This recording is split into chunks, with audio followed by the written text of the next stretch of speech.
let me run my idea by again, I can reframe, but I've always liked the phrase time, talent, and treasure. Like those powerful words when they describe the actual control you can have over your post-military life if you implement them properly. But unfortunately, traditional financial planning is always about trading your time to get money so you don't have any control and you don't nobody how many people are actually using their true talents or even getting a chance to expand and control their talents.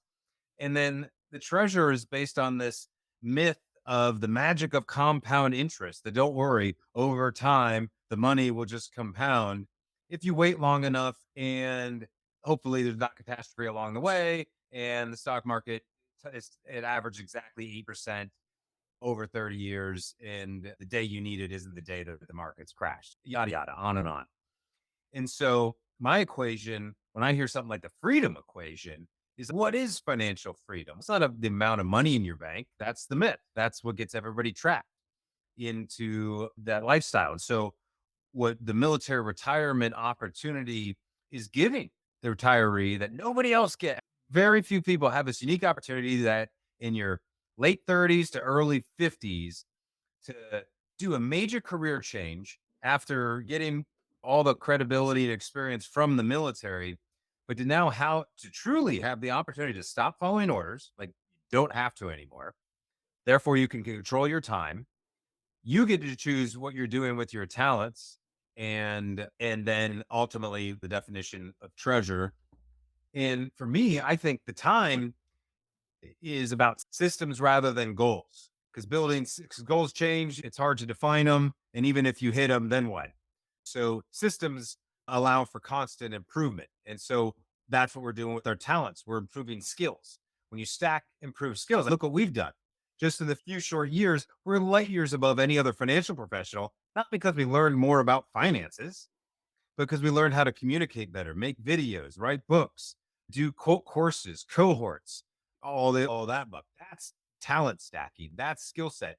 And when you combine your personal time building systems on that skill set, that's how you create treasure and define freedom. Because really, that's wisdom. We can get the knowledge of how to do financial advice. You can get the knowledge of how to write a good resume to get a slightly higher paycheck. None of that shit is ever going to get you financial freedom. Because even if you've got the big nest egg, hey, I'm 65 years old and I've saved $1 million in my thrift savings plan. Are you going to use it?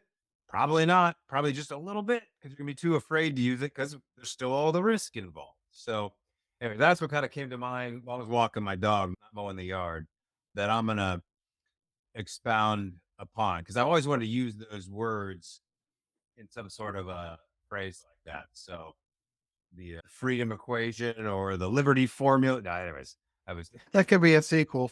exactly. I'll let Joel chime in there. That makes sense, Joel?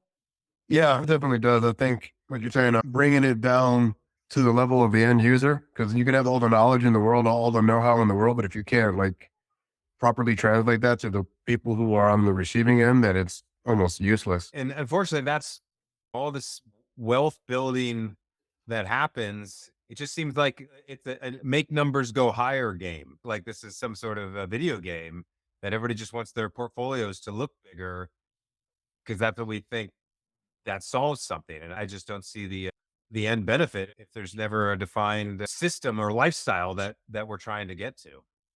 But Yeah, I agree. Like it's the know-how where you said, like you said, everybody is focused on what the number is and not so much in time investment or even attention paid to the how and how to, not only how to start it, but how to maintain it. And I think that's what's missing for a lot of people is they know where they want to be. They just don't know exactly how to get there. And what's good about what you guys have done is you're laying out that roadmap to get there and how to stay there, more importantly. oh, thank you.